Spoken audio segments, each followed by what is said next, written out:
Hey everyone, Blaine here. Some of you know me as Beats Blaine, and today we're going to do a deep dive on democracy and music education. I'm a musician myself, and I've been taught in several different ways through classical music, online approaches, jazz, a whole bunch of things. I've actually also gone to school to learn the business side of music at Toronto Metropolitan University in Toronto, and there's been some consistencies of lack of student agency. So when I say that, I mean student autonomy, the student choice. And for me, I'm currently in Teachers College in my second year and working on different placements. I've noticed that student agency is everything, and the students being able to choose their path to learning is something that I think creates a more democratic approach to the classroom. I argue that that creates more learning opportunities for students. I think it creates more interest for students. Being curious is what learning is all about. And when I consider myself a teacher, I consider myself more as a lifelong learner, where I would like to remain curious and instill that within my students. And we can learn together. It's not just me being the conductor at the front of the class while the students are there having to learn a piece of sheet music. And this is one of the issues that I think pops up in music education is we follow a Western canon approach. Now, when I say that, this video has been inspired by a TED Talk done by a student from, I believe, Colorado University, Paul Rose, and he discusses the Western canon approach to music and how there's not much diversity in what we learn in a music classroom. And it's ironic because I personally think, and we will get into this later in the video, but I think that music lends itself to being able to show the most diverse approaches. So for too long, music education has followed a one-size-fits-all approach. We teach students mostly Western classical music, and we use a top-down approach, where the teachers use a mandated curriculum, and the students have to follow it with specific learning goals. And I argue that we're missing a lot of music when we do that. If we are forced to play the recorder in elementary school or the ukulele, and we're not allowed to choose our own songs, how are we going to be interested in that? If music becomes a mathematical approach to things, are we losing the democratic or democratizing music? Are we going to lose that sense of equity and equality within music? What if we could change that? What if we could create a music curriculum that is truly democratic, where students have a say, where diverse music forms are included, and where everyone can see themselves in what they're learning? Generally speaking, when we look at music history, when we're teaching in a classroom, we think of people like Mozart and Bach, Chopin, and it is a collection of these westernized classical style musicians that are generally male and they are generally white. That's not how the world works. I mean, go to your job, and I'm sure it's not just a bunch of, old white people, unless if you're in politics. And when we go to our schools, our students are not just a bunch of white students wanting to learn classical music. So this video is going to explore why all of this matters and what a democratic music education could look like. Now, I say the word could because I want to preface all of this that this is my opinion. And later on in this video, we're going to get into a conversation with Sabourin, who is an incredible countertenor opera singer. Now, opera is generally considered the most elitist form of music performance, specifically in the Western music styles. And Ian has a lot of really good perspectives on his education throughout his musical journey, both as a teacher, because he is currently a vocal teacher, also as a student. He's been learning music since 20 plus years. We're going to get into a conversation with Ian in a little bit and explore what democracy means to us and what democracy and music education can look like together.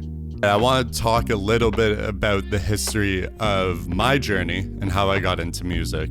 When I was 10 years old, I received a guitar from my parents for Christmas, and I was able to take lessons with my grandfather, who is a fantastic guitar player. He asked me what I wanted to learn, and I wanted to learn rock music because I was playing a lot of Rock Band and Guitar Hero at the time, but I wanted to learn it on the actual guitar. And he did that through teaching me the rhythm and blues. With that, he didn't only teach me scales and various music theory, but he taught me how to interact with the music. He taught me how to play by ear. He taught me that understanding the history of the music, reading books about the music, is how I should approach my learning style with music. Fast forward 4 or 5 months, I'm trying to play guitar every single day, and I break my arm, and it's my playing hand, my left hand, and I was in a cast for 8 or 9 months, so I gave up on music. In high school is when I rediscovered music. I needed to pick an elective in grade 9, like everyone else does, and I decided that I would choose music. I remember going into the music class for the very first time, very first day. We got to pick our instruments, and I chose trumpet. Now, after, a couple months, trumpet's very hard to get the sound going, and I wanted to change my instrument. I wanted to play my guitar that I set down a couple years prior. I was not allowed to because our focus was orchestral music and band instruments, and that's how we were going to be taught to understand how to play music. We had a textbook full of staff music. We had music theory lessons in this class, and we had music history lessons. But the thing that I was starting to notice is none of this correlated with how my grandfather taught me. I really only saw a westernized, white colonizer approach to this music, especially in the history portion of the class. I did not feel as though I was getting a good approach. We didn't touch on anything in the 1900s. Everything was before then.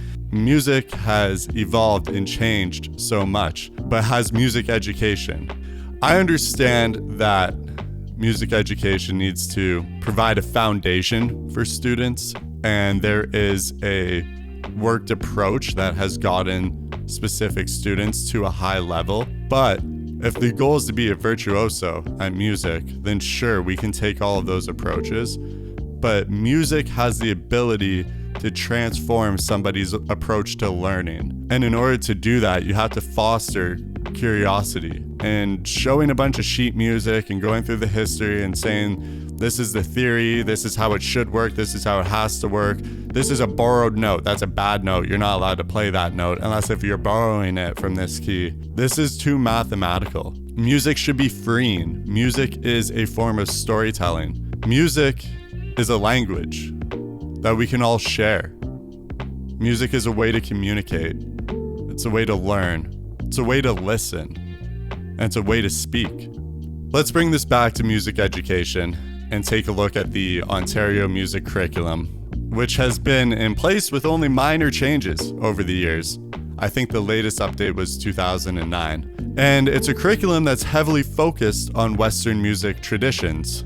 Students learn about Western scales, classical theory, and sometimes they even get assessed on music from a culture that might not speak to them at all. This approach leaves out other rich musical traditions. By teaching a narrow view of music, we're sending a message that only certain types of music are worth learning.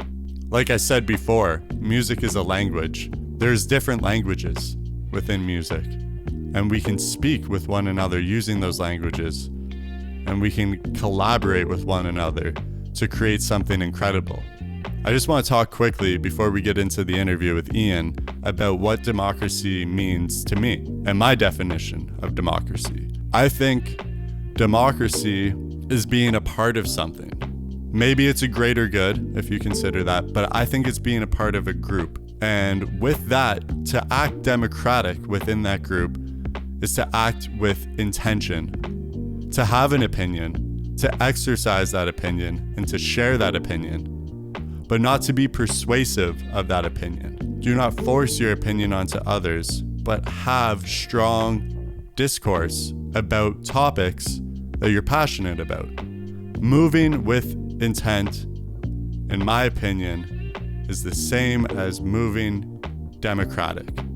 If I'm going to try and democratize music education, then I will be moving with intent to try and make a change. I will try and be an active listener and an active voice to bring upon change to an area, music education, that I'm very passionate about. All right, so for the next 45 minutes or so, I'm going to play an interview that I had with Ian Sabourin, who again is a countertenor and has been on an incredible music journey of both learning and teaching. I think he brings a lot of perspective to this conversation of democracy and music education. I hope you enjoy the interview. Please chime in the comments. We want to make this a conversation. We do not want to be talking at you. We would like to explore what others think about democracy and music education. All right. Yeah, you can kick it off and just tell the people who you are. Cool. My name is Ian Sabourin. I'm 29 years old. I'm a countertenor. So it's a man who sings in his falsetto and his head voice. And I'm trying to be a professional opera singer. So right now I'm training at Opera Montreal. But I have my roots in rock music and in choral music. I was a choir boy, and then I got interested in starting bands and just writing songs with friends. And then finally ended up getting back more into the classical stream later on. And now that's really what I'm pursuing full time. So that's basically who I am and what I do. Nice. I love it. Very simple. Very simple. Yeah. Very, very simple. Yeah, we could go off for a long time about what you do. When you hear the word democracy, what do you initially think about? It can be anything. It doesn't have to do with Yeah. music, but just generally Honestly, yeah. My democracy. my first thing there would be equality. That's kind of what I use those terms like interchangeably. Like, the first thing that comes to my mind is like, all right, are we going to vote on this? And is everyone going to be able to vote on this? That's really what I think about when I hear democracy. Am I Yeah. right? Yeah. I don't know. I don't know. Yeah, we talked about it in class a lot of like the definition of democracy, and there was a lot of feedback from people that said like a similar answer. It's like voting on things. But then we also touched on like the idea that there's different ways to vote.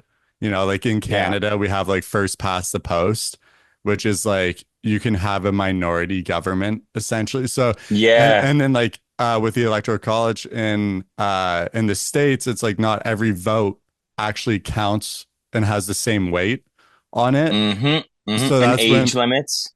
age Age limits. limits, right? Yeah, we talked about Yeah, that a couple of weeks ago. criminals. Criminals, yeah. Jeez. Yeah, Yeah. so yeah, definitely yeah, and residency, this kind of thing. People overseas voting when they live in Europe now, but they're voting for the States. So, yeah, Mhm. but democracy to me, at least, like it's like equal opportunity in a way. That's kind of as well what it might lead to is like even if it's not necessarily a voting thing, it's like okay, is everyone getting some sort of equal treatment? Um, Not to make it like socialist kind of in the way that like everyone deserves equal things, but it's like, okay, are we working for things that we're then getting an equal treatment? So it gets very complicated very fast. Yeah. In our class, we briefly talked about like the difference between like equity and equality. But Mm, I don't know. It's sort of a little bit beyond me because I have like my own opinions about all of it. But I agree with you. I think like democracy should be something that promotes equal opportunity. Even if you're in like a business meeting or like a band meeting, it's like, how can we have yeah. a democratic band meeting? It can all be sort of focused in like what you said, like the equal opportunity, just like having a say or an opinion. And like when I was talking to my prof in one of my assignments, I was describing the difference between an opinion and being persuasive. So like persuasion is like I'm going to try my hardest to instill my opinion on you so you take on my opinion as your own. Whereas like showing your opinion is just simply doing that, like arguing what you believe in, but not trying to persuade me to veer in a different way. And I find explaining opinions instead of persuading opinions is a lot more democratic in nature. And then I think the question becomes too, like, is there a leader? And if so, does the leader's vote count for more than one? You know, what is the call if the leader doesn't agree with what the democracy would technically agree with? So Yeah. And it's who it's is the leader definitely too? You yeah, know what I mean? yeah, And like what's yeah. their perspective and what's their bias? When you hear the word democracy, do you ever think about music education when you hear that word? I am a singing teacher, both through a private company and both as like a self-employed, like I guess two private streams. So like there's the mine, I get students from Instagram or students from when I'm busking on the street, very random or word of mouth. And then there's a funnel through this company that I work for, Express Voice Studio. And then they get me students as well. And they offer a program which is actually pay what you can lessons. And I recently just got my first pay what you can student, and they're paying me what they can. And that was not like obviously I'm thinking of like equal opportunity in that moment or democracy. It's like, well, yeah, they have the chance to study with me when they might not have actually had that chance if I only set my price at like $95, 100 an hour. This person's paying me 50. So all of a sudden they're getting an opportunity, and I felt very good about it, to be honest. So in a way, it's like a win-win. This person's getting voice lessons, and I feel like I'm helping them out. Going back to your question, like, do I think about democracy in music? I mean, because my life is music, I always think about at least the education element for myself. Like, oh my gosh, I would not be able to study music if I didn't have the student debt that I have today. I'm lucky. Like I didn't have like you look around and most of the people that are studying music, their parents have paid for pretty much everything and continue to. Like even my colleagues at Opera Montreal, their parents are like paying their rent or their flights, and I'm out here. I got my student debt and I'm paying my own way.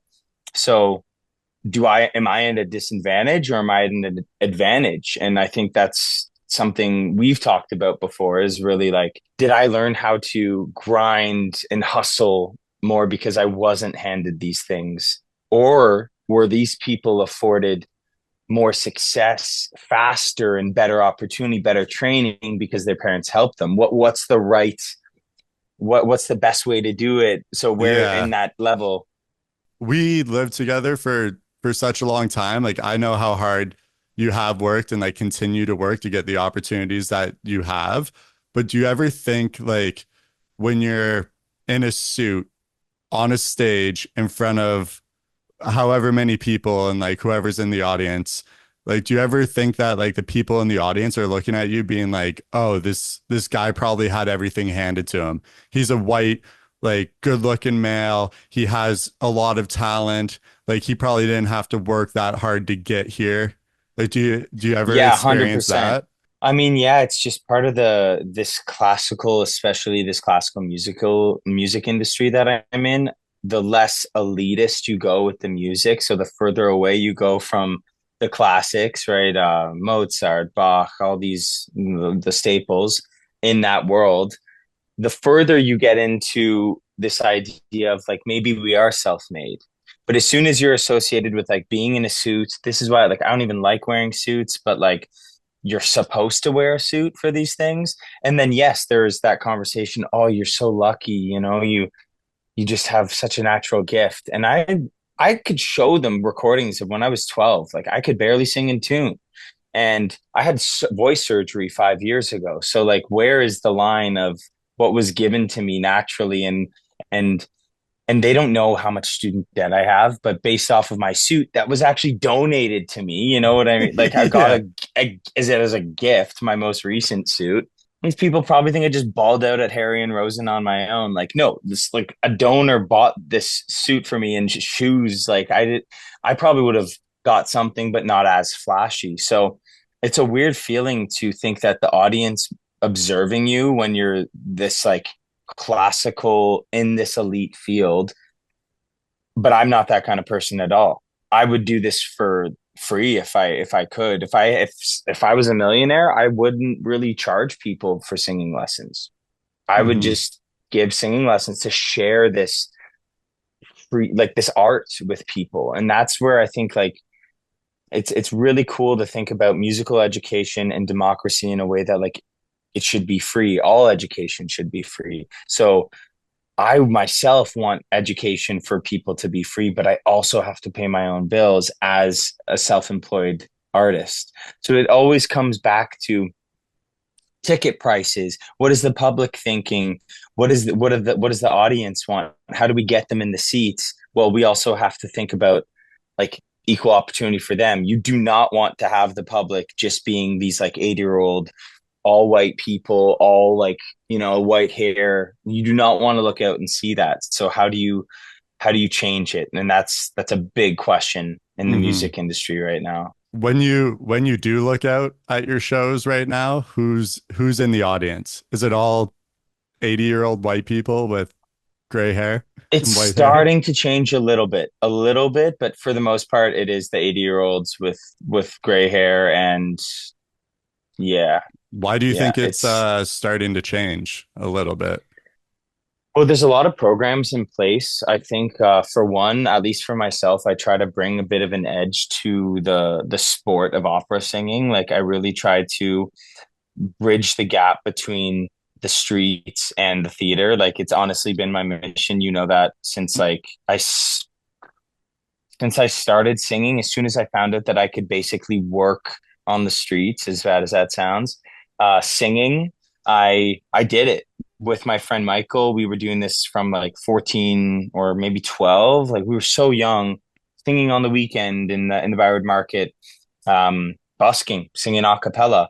And that started in my mind to break the barrier down of like, okay, this music is not just meant to be for old people.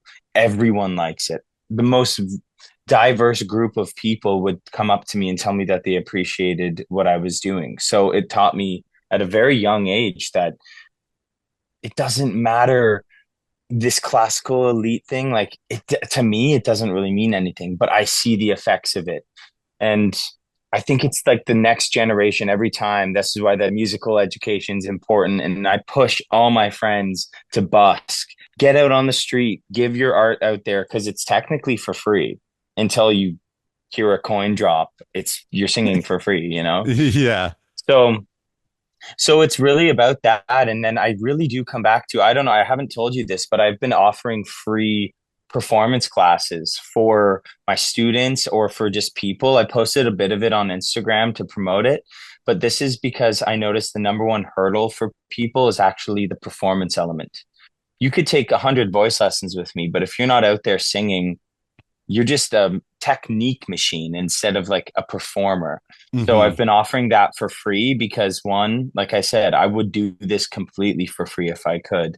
But I think it's about showing people like I don't really care about the money that much, just to remind them like I do it always, always for the music. I That's what it always comes back to.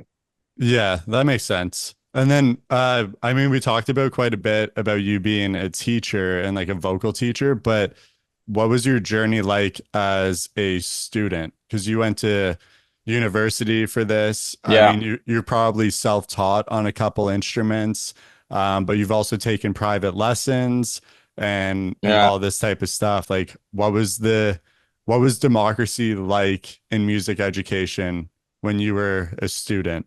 I think I was lucky because at a very young age, when I started, I guess my informal music education, this was at it was a men and boys choir in Ottawa. So I was a choir boy, you know, wearing a suit at that young age. Didn't like it then, still don't like it, but it was it was fun because it was in a way like a very democratic education. Like it was free. It was actually paid. We were paid about just some colleagues talking. Um, we were paid, I don't know, $20 a month to sing a bunch of choral music for this church. And then we would spend the bulk of our time like either playing ball hockey or baseball. And everyone was welcome. And it was basically like we would just learn by osmosis from like the men in the choir. We would learn how to sing harmony at this young age. And then because of that, we started to like teach ourselves piano or I picked up a bass guitar because no one in school wanted to play bass. Everyone wanted to be the guitarist. So we had a guitar club at school. Every Wednesday, I would go with my bass. And this teacher, who was our music teacher, Mr. Williams, he would just teach us whatever he knew about guitar and bass because those instruments weren't offered in band. So Hmm. this would be like this extra. So that's where I first learned bass. For piano, I learned from my stepdad. He taught me chords, and then from there, I was able to like go a bit further with YouTube and stuff. But then my formal music education. Oh, and in the high school, I was in choir. And again, that seemed pretty democratic. I mean, I grew up in a pretty white neighborhood, but there were like one of my best friends is black and he was in the choir. And this is where I started to see that like the music was actually the most diverse thing offered. Like it was the most diverse thing we could do at the school. Like the hockey team, all these white jocks, just like those guys. But I got exposed to a lot of like diversity at a young age because of music. And then finally, at 18 years old, I started studying like officially at the University of Ottawa for 1 year and then moved to Toronto. And that's where we met basically when I moved there. And I started at U of T, University of Toronto, one of the most expensive schools in Canada. The democracy there was very interesting because it felt like there was none, honestly. It was just like survival of the fittest and the richest. Yeah. That's kind of what it felt like. And I was not really either of those things because I wasn't coming from a really classical. I mean, I went so deep into rock music throughout high school that I lost my like choral music education. We never learned like the theory, like foundations or anything like that. So by the time University of Toronto rolled around, I felt very out of place. I felt like everything was unfair all the time. My parents made enough to pay for my school, but didn't. So I was in a really awkward place with government funding because they were on paper, they're like, your parents should be paying. So I had to write all these letters on behalf of my parents, have my parents sign them to say that they weren't going to pay for my school, even though they could, so that I got government funding. So I felt like the world was against me in terms of money and money for so many people is opportunity and is freedom in a sense, right? So the democratic for me as a white male, uh it was weird because I felt as if like I had privilege. I knew I had privilege just on for the fact that I'm a white male in Canada, but it was like I was met with this barrier of like maybe classical music isn't for me because I can't even afford groceries Hmm. because I'm studying classical music. But then I was going to some of my colleagues at school or classmates were millionaires flying to New York to train with their voice teacher every other weekend. And I was like, Yeah. I had to work a bar job just to survive in Toronto, like, Yeah. or go busking. So it felt really hard once I started the formal education. Did you feel like when you were in the formal education, maybe even in high school too, did you feel like you had any say in your learning journey? Like, were you able to choose any of the content? Like, we talk about this thing in teachers college and a little bit in the democracy class where we talk about like student agency or student autonomy and like having like a student-led approach. So if I enter a classroom and I want to be in the band, but it's all a bunch of band instruments and I want to show up with my bass. And the teacher's just like, Hmm. no, you have to play baritone sax because that's the bass in this band. And you need to be able to read staff music. And in my head, I'm like, well, I could just bring my bass and play all these parts by ear. Why Yeah, can't or I do tabs, that? right? Yeah, or tabs. It's like, why can't I just do that? And they're like, no, you have to learn this formal training to adapt the Western, like I was Yeah, doing yeah. some Oh, research and it's like the Western canon yeah, of musical absolutely. education and like I mean, following those steps. that's what it's all built on supposedly, but it's not until Hmm. at least not the pop music world, right? But education wise, I think you're bang on there. I had actually no agency. We weren't Yeah. allowed to pick the music. Anything I was exposed to was presented to me. I was never, the only time I could start to bring it upon myself was really like YouTube was so useful to just go down these trails of just doing it whatever way you wanted to do it. And I think that's something I definitely never experienced. We made our own version of that. I would go to school and then I'd come home and I'd tell you what I learned that Hmm. day. And it would be like, okay, we can apply this in a completely different context. So we were like taking Western music, but then trying to like kind of flip it on its head, be like, okay, how can we now like with this information go back to roots of other countries, other not even countries, but just other not Western music, like uh more blues, more jazz, more improvisation that didn't follow rules. Because once I was learning all these rules, which is actually crazy, I felt like I lost my unique songwriting ability. Like everything started to sound the same. But before I was writing songs when I had no idea what a major scale was, or I had no Yeah. idea what the right harmony, like 1 5 6 4. Like I didn't know that. So when I was sitting down at the piano, it was like magic. It was like anything, any sound that I thought fit would be the next sound that I wanted to hear or I would use. As soon as I learned the rules, it kind of killed this in a funny way. It almost killed that democratic element for me of what would I have done if I had the choice. Instead, I was Yeah. following rules without even really knowing it, and it became really frustrating for me. And Yeah. here I am now in trying to be an opera singer, the most westernized kind of thing you could probably imagine. But Yeah. I do it with a different intention. That's what Okay. I think is, yeah. So maybe like democratic or democracy can be, it sort of goes back to like doing something with a purpose and doing something with intention and Yeah. involving yourself in that.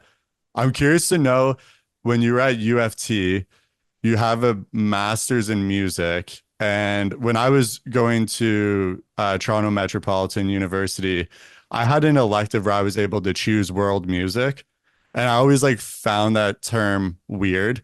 It's like it shouldn't all music be world music. Yeah. And it would just be like, oh, African drumming or this or that. And I'm like, okay, or like tribal music or whatever. But for somebody who has a master's and actually had to like study in-depth music, was there ever a time where they brought in like an indigenous perspective and like touched on the fact that like there's cultural relevance and music is a form of storytelling and there's like drum circles and all of that stuff, and we're currently sitting on a land that is embodied by indigenous people and like founded by indigenous people.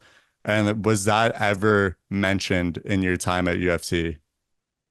It was very, very like quickly, and it was like mentioned as if to like check the box, but there wasn't an actual like the agenda didn't seem like just in a way that was like, oh, we're going to actually expose you in a very democratic way or in a very, it didn't feel like it's, and this happens all the time, at least when like getting my master's as well and in my undergrad, where it just doesn't feel like it's legit. It's like they're doing it because they have to versus like when you are doing something like world music, you're so right. Like all music is world music. Why does it have to become like we had like a lecture on Beyonce from this like white dude who never listened to Beyonce his whole life. It was like Mm-hmm. what why don't you Yeah. bring in people that like are doing this music from birth, like it's in their blood, you know? Why are we learning it in these weird contexts of like in a Western context? Yeah. It's It's like like no, this is how she Beyonce's used the music is harmony, and like this is yeah, how she did she not. yeah. This is what she's saying with her lyrics. It's like, well, it got really weird when you start to like look at it through that lens. But what is interesting for me as a music teacher is so I had I have two Indigenous students and they sing Indigenous songs for me. And I help them with what is almost like a westernized technique. Mm-hmm.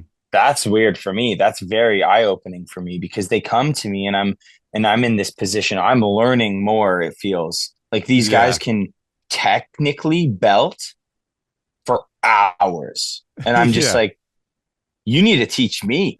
You know what Yeah. I mean? Like they show me recordings of their songs. I'm like, why are you here? Like you're one of Yeah. the best singers I know. So it's really eye-opening for me. And then I teach another music teacher. He's teaching on a reserve, and he actually can't have the choir there, which is all Indigenous kids. He can't teach them their songs because it's not his place. He says he's not allowed to, so he has to teach them Western songs, and it's just this kind of makes you scratch your head and go like, uh, what are we doing here? Like this, Yeah. it's crazy that it extends from like a story from a teacher that I'm teaching. He can't teach Indigenous kids Indigenous music because it's against their culture for someone who's not from their culture to teach them that kind of music. So instead, they're learning like again the Western school of music, and it's just the craziest thing for me to think about, especially with this topic of democracy and music education. Like these kids are now going further from what would be maybe what they want to do. Like who decides for these kids? Who like they're kids, you Yeah. know? Like so it's Yeah. very I'm glad we're having this interview because it's making me come up like like reminding me of all these situations I've been in lately Yeah. where I can share these real stories of yeah, this teacher that I teach or this indigenous group that I work with. And I think my at least I could say from my own experience, my two indigenous students, they love working with me. They've told me that they have a really good time. We're always laughing and having fun. And sometimes they'll sing their songs for me in their language and their languages. And I learned so much, but we can still find ways that don't even really involve Western music, that just involve being a human, that involve emotions. And we can always tap into those things. And maybe that's one of the tricks for democracy and music education is don't make it about Western music, make it about being a human. Like Mm-hmm. where are the emotions? What are the colors of the music? What are, you know, that might be a way that we need to implement some of the training. Yeah. That's why I try and like instill in my teaching philosophy is like taking the curriculum is a document that we have to follow. It's government mandated. And Yeah. if we're like talking about like the music curriculum and like specifically, the last time it was edited was like 2009. And that's, you know, that's a long time ago. Like not like a super long time ago, but it's enough where I think it needs to change because it doesn't ever talk about indigenous music at all. And there are certain Of songs that course. like Yeah. certain indigenous tribes have given permission to Western or colonizers to be able to sing. Like the water song is something that could come up, or like even Mm-hmm. just immersing yourself in the drum circles and being a human and being empathetic and being an active listener to me is way more important than ever being a teacher. I think like when you look at teaching, specifically in like the elementary grades. It's very similar to a conductor in an orchestra. It's like a person Yeah. standing at the front and they're just like, okay, you have your hand up. You have your hand up. Now I'm going to write on the board. You follow me. You follow me. Where like that takes away any sort of humanity. The kids look at you as like some power figure and like you Yeah. have like all of this influence. And then you look at the kids as like, these people that don't know anything when it's like you said, it's like you're teaching a couple select students or you're even teaching another teacher, but you're learning from them at the same time. And I think that's like the most important part when it comes to teaching and democratizing teaching. Like when you want to make music education or any education more democratic, you have to show that you're also human and you have to exercise empathy and you have to be willing to sit there sometimes and just listen.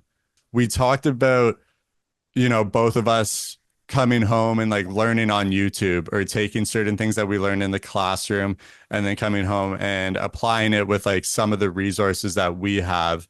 As of right now, I'm in a music class right now in university for teachers college, and what we learn is it's an interesting class, but one thing that I have been struggling with consistently every week is the lack of technology within that class. The only technology that we use is a computer to show a slideshow. Whereas like me, like I'm a producer. I Yeah. utilize technology and different tools that I find on the internet to create my music. And like I said, like when I download Splice, I can play with the best drummers in the world and I don't have to have a drum set behind me to do that. What role do you think technology should take to make music education more democratic? Yeah, that's a good one. I think there's a lot of things that we can use. For example, if we look at maybe what music education was like before technology, that's kind of where you can start with that question. So, for example, I always think about singers because I am one, and basically it's you, a teacher, and they recommend having a mirror in the room. Well, some people would be like, well, mirror is technology. Well, technically it is, right? Like they Hmm. don't just exist, well, other than a reflection, you know? Yeah. But the idea is I ask myself, I'm like, okay, how did people learn how to sing when they didn't have technology? Because what I did, at least in my undergrad, the first years, and I still do this, is I record my lessons on my phone. Like not with, the Yeah. like not going way back like to the 60s, but like I record it on my phone and I listen back. And it's recommended that that's what we're supposed to do so that we can hear our own voice. Well, then if you want to go further, why are you just using your phone? Hmm. Record it into Ableton. How are you going to do that though? Is it with your phone mic? Well, it could be, but you could also get state of the art technology. And then all of a sudden, the thing that you're listening to that you're learning from is all of a sudden a really high level piece of technology. Like the quality of your voice that you're listening back to is at a very high level. So you can learn more maybe from using technology in that way. But I always find for myself, for example, like with my students, if they're trying to sing a song and they can't sing it in a specific range, I'll tell them to transpose it. And then people are like, how do I transpose? I'm like, okay, well, there's a barrier to knowing how to transpose. If you don't play an instrument, you can't really just do it yourself. So then there's extensions on YouTube or on Google Chrome that I use called Transpose. And then you Yeah. can go to any YouTube video, transpose the song karaoke style, and all of a sudden your voice feels amazing because you're singing a song that's maybe more suited for you. Yeah. So that's how I use it, at least within my like immediate network. The other thing I love to do is I use my like pro studio mics with my like Apollo Twin, which wasn't cheap. And then I like plug it in the computer and then I let the students record themselves the same way Billie Eilish does, you know? And I Yeah. add on the same effects that these pop stars are using. And then all of a sudden these students start to appreciate their voice and they start to learn that like, oh, I'm actually a great singer. I've just never heard myself the same way that these pros record it. It's like, yeah, you actually are, you might be better than Billie Eilish. You just have never had access to the same equipment as her.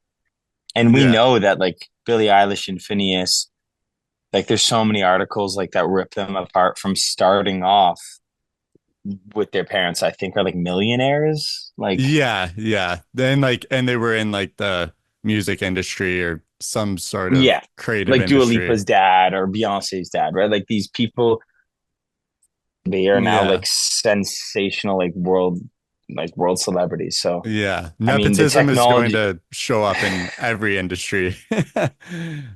yeah, Yeah, but which circling isn't back to democratic. technology, Yeah. no, no, but circling back to technology, I mean, this is something like I take my voice lessons this week with a teacher. She's in Sweden, and I do it over Zoom, and that's my Hmm. teacher. I've been seeing her like for week after week after week, and she's in Sweden. Yeah, that's wild. So without technology, I mean, I wouldn't be seeing her.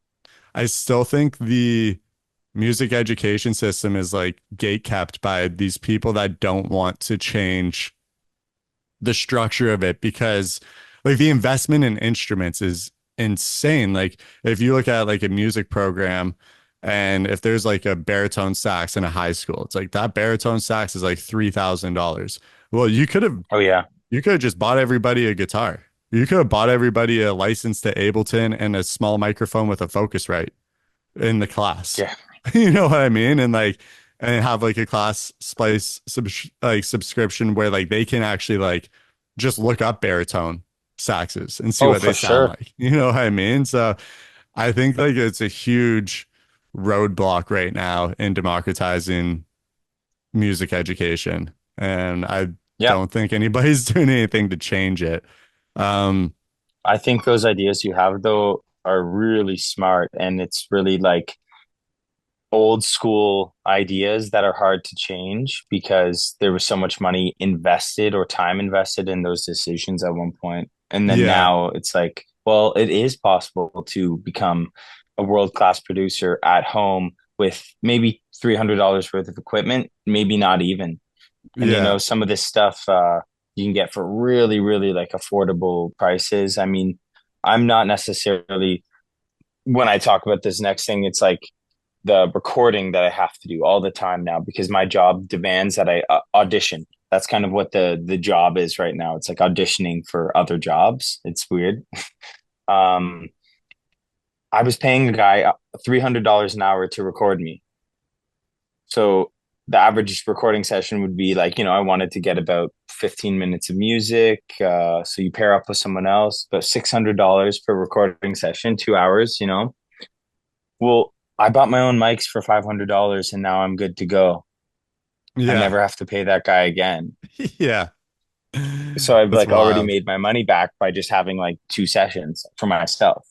Yeah. So yeah, I think technology is definitely the future of music education, but it's just a matter of how do we help get the technology. Like I have a student who just messaged me about like getting the Focusrite package, you know, and I told her like there's going to be a lesson where she's going to like learn how to use it because Yeah. that's what Yeah. her interest is. She wants to learn how to record at home. And I was like, okay, well, like she asked me, you know, can we do a session where like half the time you teach me how to use this like equipment, and then the other half we'll do a voice lesson. And I was like, yeah, Hmm. sure. I mean, it took us years to learn how to use that stuff. I know. Oh my And gosh. now it's like five buttons and you're good to go. Yeah, It's exactly. wild. It's crazy. Is there, I guess like we'll wrap up pretty soon here because I think we got a lot of good content to work with. But Cool. is there anything that you would change going forward, whether it's in like your teaching practice or just like a general statement of what you would like to see change in music education at either the elementary level, high school level, university level, or just like just in general? I think if anything, it would be cool to see how I really like what you said at the beginning of our discussion about letting people choose like agency, letting students decide what they want to do. And that's something that I already try to do, at least when I'm teaching singing. If you come to me, I'm not going to teach you how to sing opera if you don't want to sing opera. I'm just going to teach you how to express yourself with your voice. Some people come to me just to do public speaking, so I think always tying it back to like the agency of the person. That's kind of what I think represents like the most authentic version of like musical education is what can you do as an individual? What do you want to do? And who can help you with that? And obviously, not everyone's equipped to teach someone every single instrument or every how to make beats, how to do these things. But overall, if I like moving forward with teaching, I'm going to continue to remember that it's so important to ask the students what they want to do and to continuously ask them because it might change. Them every day they might go home and watch YouTube videos like we did and then come with a new idea. And all of a sudden you just ruin this person's songwriting abilities because you taught them too much Western music instead of maybe jazz improvisation or like I mean, look, the or collaborating with an indigenous artist. Like these things are available to us nowadays. And if we don't access that part of education, then we're ending up following the same trends of, okay, well, now I'm doing Western music again. And that will kill the spirit of music for a lot of people. Mm-hmm. For me, I found my own way into it with my own means. And really, for me, it was just like a use of voice thing that I really like. It feels good for me. Um, but yeah, like a statement would be there is so much power in pursuing learning or curiosity in the things that you are genuinely curious about. And if, as music educators, if we can help by listening to what those curiosities are. And we like there's lots of studies out there. I'm a big fan of Andrew Huberman and he always brings on really informative guests who talk about curiosity. And I think curiosity helps us memorize faster, helps us learn faster, and it helps us age better. If we stay curious, we stay young.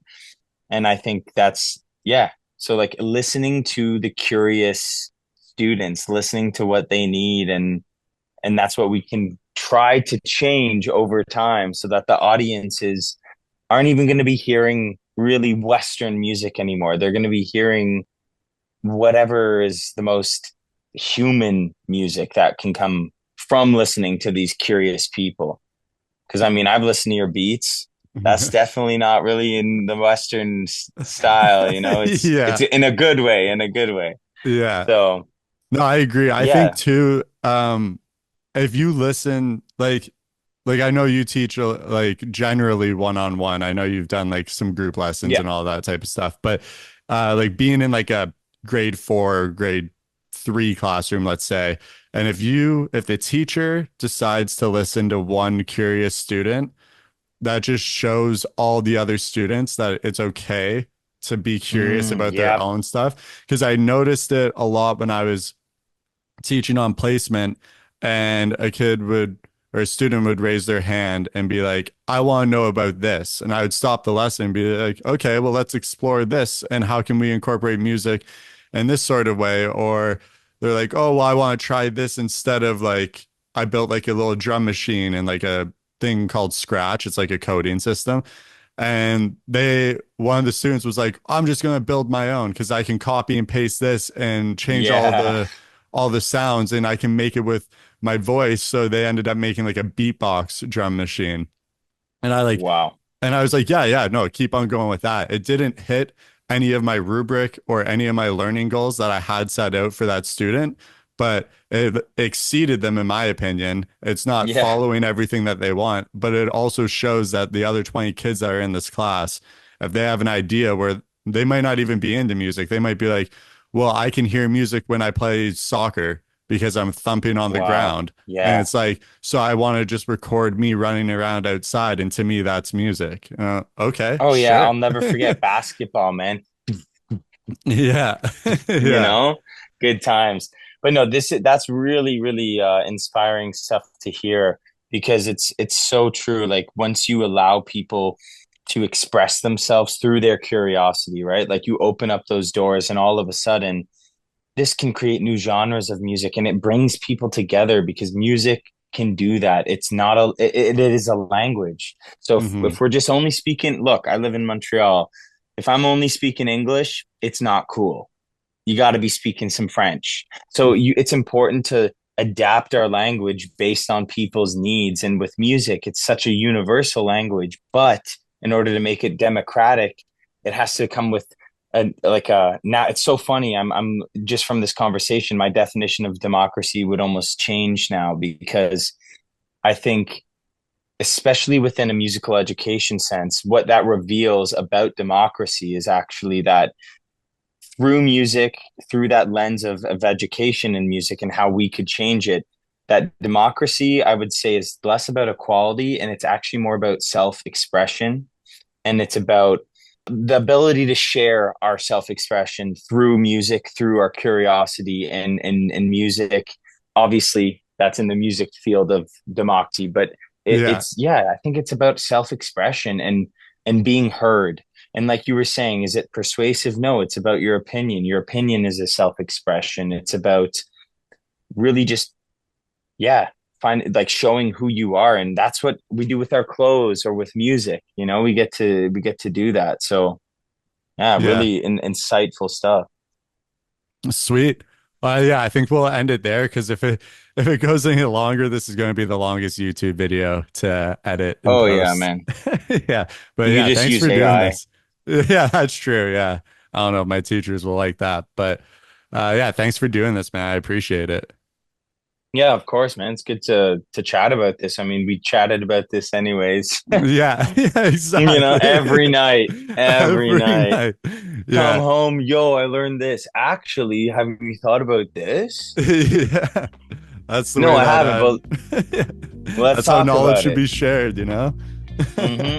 I want to thank Ian again for jumping on that interview. I thought the conversation was very rich in nature.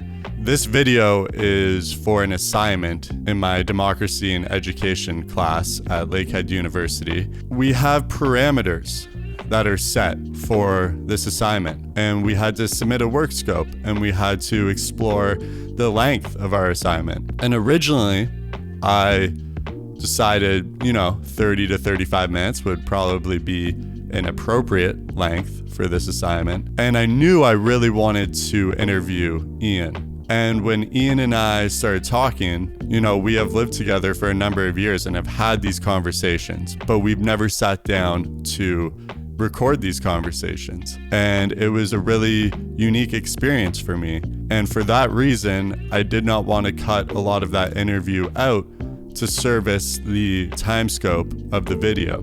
I think everything that we're saying here is valid and should be shared because we are trying to spark a conversation with whoever views this. And I would like to instill in people that are watching this that music education doesn't have to have one approach. We can play to our strengths as educators to better inform the way we teach our students. So, what would a democratic music education look like?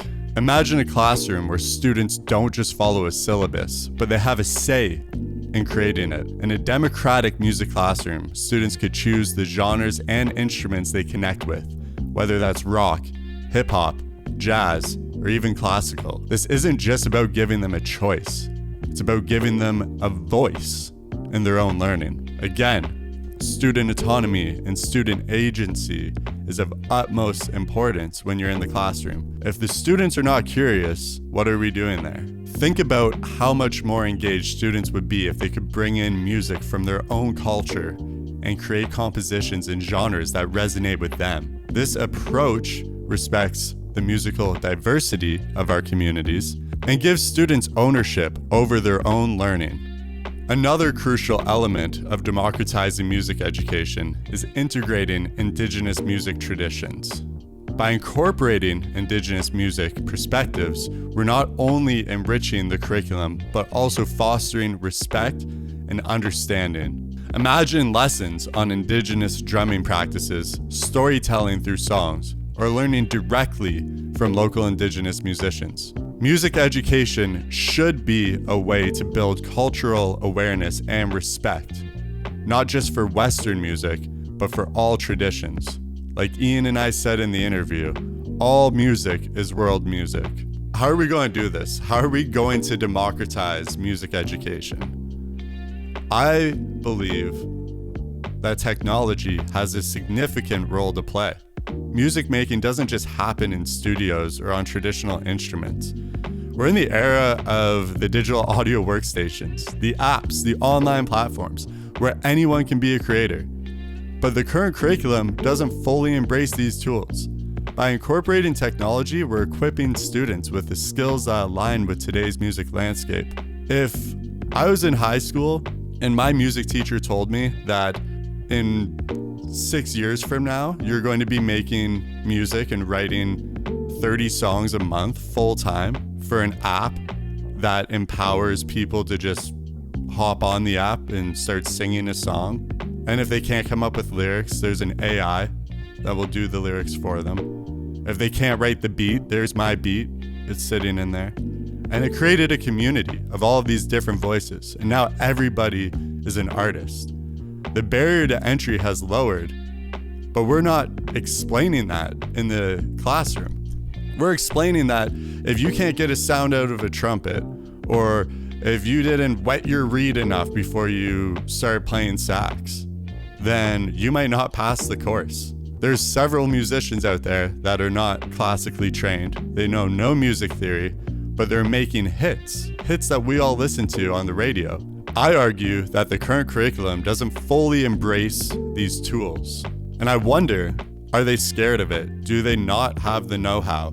Are they scared of not having teachers that have enough experience in this realm to create something, to create a syllabus that students can engage with and actually take from? Is that what the problem is? It could be. I think where we need to start is by changing the curriculum and the expectations. There's been several times on my placements where certain music teachers are just checking a box. And I go on Facebook sometimes in the Ontario group of teachers, and people are asking for techniques of how to teach music. They're like, hey, it's my first time teaching music and I have no clue where to start. Would we allow that to happen in a math class or a science class? Maybe. And I also like the learning adventure that it creates. But when the curriculum is mandating something that's so narrow-minded, then we fall back on all these classical tools or these random platforms that are specifically built for educators who don't know anything about music. And we're missing out on the culture of music. We're missing out on the fact that music is a language that can be shared.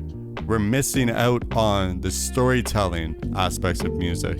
We're missing out on the passion that can be instilled in students through music. Let's not forget popular culture. Music education often skips over genres that kids actually listen to. Why not incorporate popular genres like hip hop, pop, or electronic into the curriculum? These genres are not just popular, they're powerful ways for students to express themselves and connect with the world around them. If you want to talk about cross-curricular expectations and integrating cross-curricular into our teaching practices, music is the perfect tool. When I was on placement, we had to teach a coding lesson. Now, for some students, coding can be relatively dry.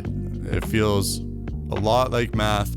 It's confusing to some. The concepts are sometimes hard to get across to students. What I did was we built a song together using a digital audio workstation. We're coding a piece of music on our computer for other people to hear, for their parents to hear. And it sounds good.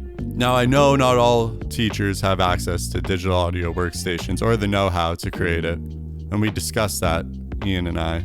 But what's stopping us from making those tools accessible as teachers? Do we need to know? how to use everything as teachers? Do we need to be the all-knowing knowledge holder? I think if we can set up students to be curious in their own learning, they're going to learn how to use these tools, and they're going to teach us, and we will learn together. And I find that so much more powerful than just saying, no, we can't do this because I don't know how to. I would never do that in a science lesson. I would never do that in a math lesson. And I'm certainly not going to do that in a music lesson. I can't be the first one thinking about this.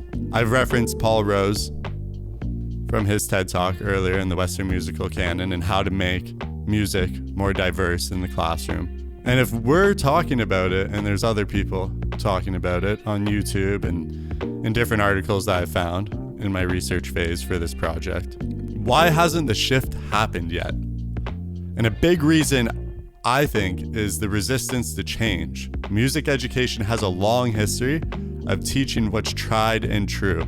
If you want to be a good musician, you start with do, re, mi, fa, sol, la, te, do, singing with solfege, and learning the C major scale, and then learning how to transpose and intervals and ear training and this and that. But if we're going to evolve, we have to get comfortable with innovation. We have to get comfortable with technology, and we have to get comfortable with bringing in culturally diverse perspectives into our classroom. For teachers who want to make a change, start small. Maybe try one student-led project per term, where they choose the genre of work, or they work together on a composition. Or you could bring in great musicians from different cultural backgrounds to expose students to new perspectives. If you have funding at your school board, trust me, musicians are always looking for money because they don't get paid a lot. Bring one of them in. Hang out. Talk to them. See where they came from. See what their musical journey was. And enjoy music together. Listen, sing, have a voice. Change doesn't have to happen all at once. Every small step that we take can make a big difference. To wrap up, music education can be so much more than what it currently is. By embracing democratic principles, student choice, diverse traditions, technology, and popular culture, we can create a curriculum that's relevant, inclusive, and empowering. I think it's time to rethink how we teach music, not just for tradition's sake, but for the students' sake. My hope is that educators, policymakers, and even students watching this will see the potential in a more democratic approach to music education. Let's work together to make classrooms places of creativity, respect, and collaboration.